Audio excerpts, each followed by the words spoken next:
Ильдар Махмутов проверил работу подрядчика, техника которого убирает снег в населенных пунктах района. Такой выезд был в минувшую пятницу. Начали с деревни Пожня. Дорога почищена в удовлетворительном состоянии. Здесь тоже проезды. Остановка расчищена. Проехали в сторону досугового центра. Обратили внимание на разъезды. Дорога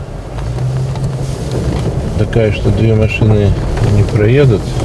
А если встречка будет, соответственно, кому-то придется сдавать назад. Поэтому надо разъезды. Но опять же, шире не расчистишь. Не возникло замечаний к подрядчику и по очистке дорог в соседней поляне. Здесь точно так же. Посмотрели в том числе и подъезды к социальным объектам. В основном все, да, поляна прочищена, нормально. И если вопросов по очистке дорог не возникло, то они появились именно по объектам. Детская площадка, тут не расчищена территория.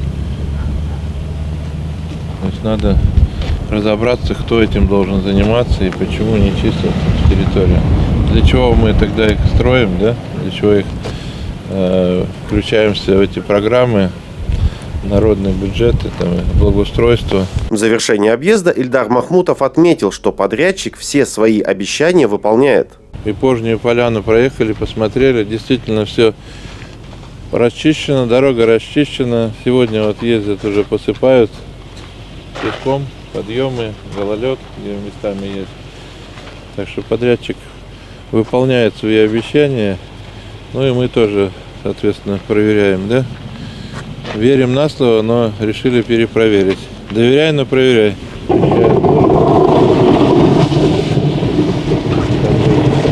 Подсыпку делать. Получилось как будто специально, да? Вот мы приехали проверить, и никто не знал, что мы приедем, а тут как раз машина едет, подсыпает песочком. Скажет, что подумает, что специально. Договоренность какая-то. На самом деле договоренности никакой нет. Мы никого не предупреждали, проехали, проверили. Сделали выводы, что подрядчик действительно работает, выполняет. Добавим, по прогнозам синоптиков, на этой неделе циклоны задержатся на территории республики. Температура будет колебаться в среднем от -2 до +3 градусов. Павел Дурников, Вести Тимана, Сосногорск.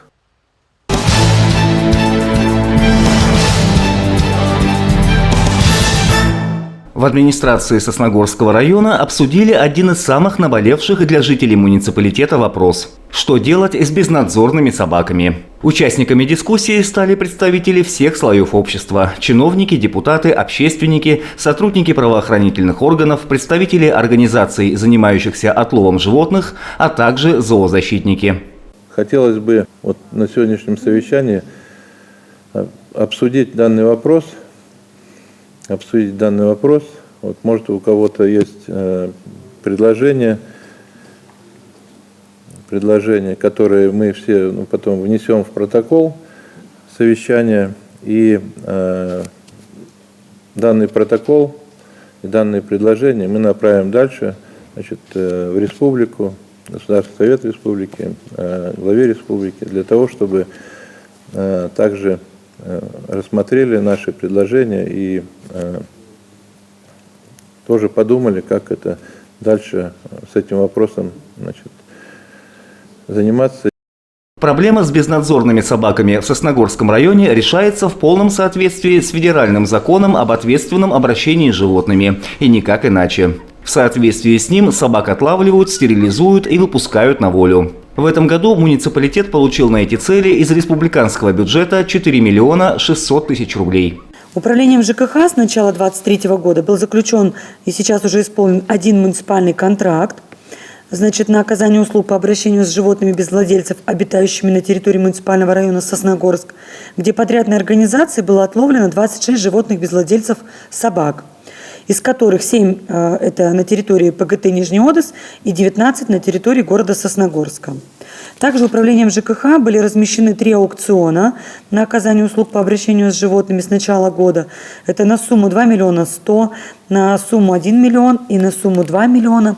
Но, к сожалению, эти аукционы не состоялись по причине отсутствия заявок. Существующий метод обращения с бесхозными собаками даст результат через несколько лет. Ведь стерилизованные собаки не размножаются. К лучшему ситуацию должен изменить приют, строительство которого в Сосногорске подходит к концу. Подобный объект может появиться и в поселке Нижний Одес. В первую очередь это питомник открыть, но без передержек, а сразу питомник оставлять животных и уже в дальнейшем распределять их, если кто-то будет брать, если нет, постоянно, чтобы они находились у нас.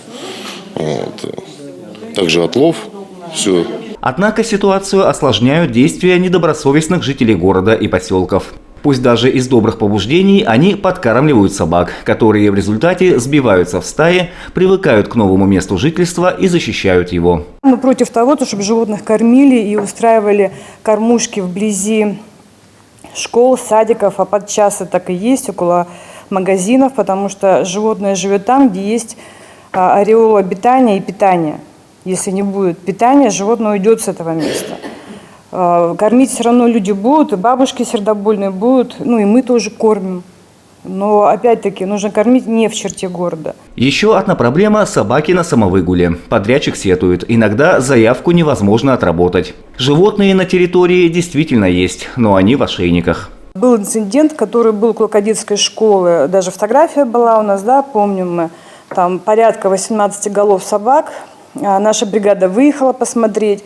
Из них всего одна сучка была не чипирована, не стерилизована. Она тут же была отловлена на стерилизацию и выпущена. Остальные животные, там буквально 2-3 было с бирками, остальные все с ошейниками.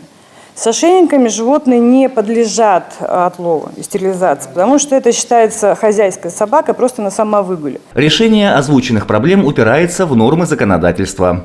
Например, весь дом может знать, кто подкармливает собак. Но привлечь виновника к ответственности на сегодняшний день нереально, отмечают в управлении жилищно-коммунального хозяйства. Не определено, во-первых, кто будет выявлять, то есть что человеку делать. Вот он это увидел деяние, ему что? Фотографировать, видео снимать, куда направлять, участковый должен, сами понимаете, пока человек вызовет участкового, тот, кто выбросил эти кости, он уже встал и ушел. То есть, и вот поэтому это немножко забуксовало. Поэтому нет такого сегодня административной ответственности. Контейнерная площадка, но это же вроде человек несет отходы только в пакетике, в отдельном. На контейнерку, на контейнер. Возникают сложности и с установлением принадлежности собаки. Нередко можно столкнуться с ситуацией, когда на животном нет ни бирки, ни ошейника. Но местные жители утверждают, что у четвероногого есть хозяин. Участники разговора сошлись на мнении, что в такие нюансы необходимо вникать сотрудникам полиции. Но здесь также сначала должны поработать юристы. Много же людей говорят, вот собака бегает бесхозная, вот бегает бесхозная. Вот этот момент выявлять, и тогда участковый туда идет, проводит беседу. Возможно, это будет какое-то первоначальное предупреждение. Но товарищ вот этот, к которому пришли и сказали, ваша собака, он там должен расписаться, чтобы он подтвердил, что да, это его собака.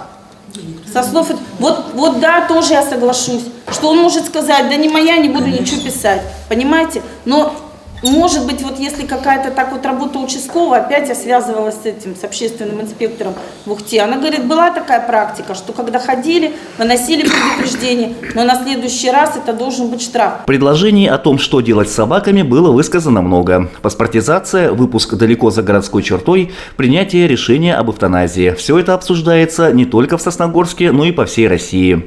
Практические идеи жителей муниципалитета рассмотрят специалисты. Позже они будут переданы в вышестоящие инстанции. Действительно, было внесено несколько конструктивных предложений, которые, мы надеемся, будут, в принципе, применены в рамках нашего района.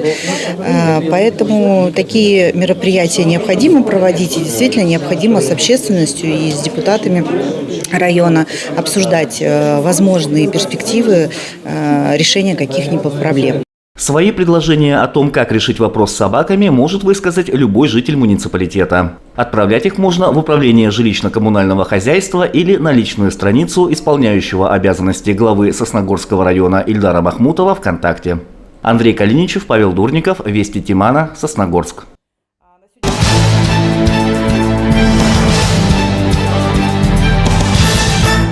Если сани готовят летом, то заявление в первый класс подают весной. В этом году родительская активность начнется 30 марта. Предвосхищая вопросы жителей района, Сосногорской службой общественной приемной главы Республики Коми была организована прямая линия на тему подачи заявления в первый класс. С 30 марта с 9:00 у нас открывается первая волна приема документов на устройство ребенка в первый класс. Значит, по тому, какую образовательную организацию вам нужно подать, первое, это, конечно же, по прописке. То есть у нас есть постановление администрации, где закреплены адреса за образовательными организациями. То есть вы смотрите это постановление и по нему соотносите, в какой школе прикреплен ваш ребенок. У нас есть две образовательные организации. Это кадетская школа города Сосногорска и гимназия при главе администрации муниципального района Сосногорск, за которыми закреплена вся территория города Сосногорска. Как рассказала Мария Васина, подать заявление можно как лично, так и онлайн на сайте дети11.рф. В этом году добавился и единый портал госуслуг. Причем заявление можно оформить в любое время, а уже отправить 30 марта с 9 часов утра. Нововведение у нас есть. Первое, у нас нововведение по дате начала приемной кампании. Ранее она была установлена как 1 апреля, в этом году она не ранее 1 апреля. И у нас вся республика начинает прием в первый класс с 30 марта с 9:00. Это первое новшество. Второе новшество – это то, что заявление в первый класс можно подать через портал госуслуг, да, это второе новшество. И третье новшество – у нас право преимущественного приема на обучение имеют не только братья и сестры, проживающие по единому адресу, но и усыновленные, удочеренные или находящиеся под опекой и попечительством дети в семье. То есть они как бы не кровные, но проживают в опекаемой семье по одному адресу. Первая волна заявлений принимается с 30 марта и только по закрепленной территории. Во второй волне прием заявлений начнется с 6 июля и тут уже не по закрепленной территории. В любом случае в Сосногорске найдется место каждому первокласснику. В управлении образования готовы ответить на все вопросы родителей, касающиеся поступления в первый класс по телефону 5 63 67. Павел Дурников, Наталья Максимова, Вести Тимана, Сосногорск.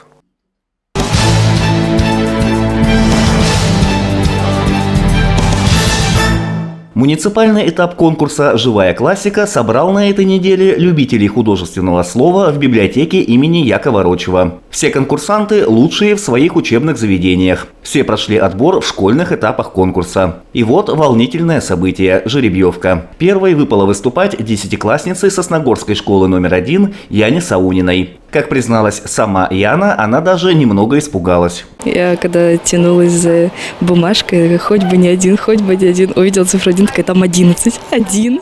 Выбор произведения перед Яной, можно сказать, и не стоял, ведь у нее есть любимая книга, прочитанная несколько раз. «Дом в котором» Мариам Петросян. Отрывок из нее и был представлен десятиклассницей на конкурс.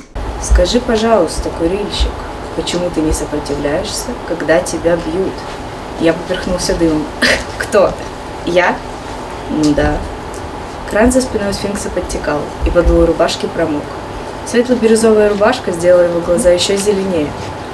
Обычно очень прямой, он сидел сгорбившись и смотрел этими своими глазами водяного так, будто хотел вытащить из меня всю душу. Русские и зарубежные авторы. Живая классика – это эмоции и артистизм. Что хотел сказать автор? Как это увидел читатель? Как это смог передать артист? Жюри предстоит выбрать лучших из лучших. Чтобы не полагаться только на чувства, есть бальная система. У кого больше баллов, тот победитель. Юлька сидела в учительском туалете, прижав ухо к стене, за которой находился кабинет психолога. Слова звучали глухо, но разборчиво. Юлька подслушала не специально. Так вышло. В ученический туалет она стеснялась ходить и пробиралась в учительский на 2-м этаже, а за стеной туалета кабинет психолога. Семиклассница Полина Тихонова к конкурсу готовилась со своим классным руководителем Натальей Корякиной. Именно Наталья Владимировна выбрала и отрывок из произведения. Это произведение мне очень понравилось, оно меня заинтересовало, и я решила даже прочитать книгу. Когда я читала, меня прям поглотило в сюжет этой книги, мне очень она понравилась. По словам членов жюри, все ребята подготовились к конкурсу на отлично. Однако соревновательный момент все же выявил лидеров.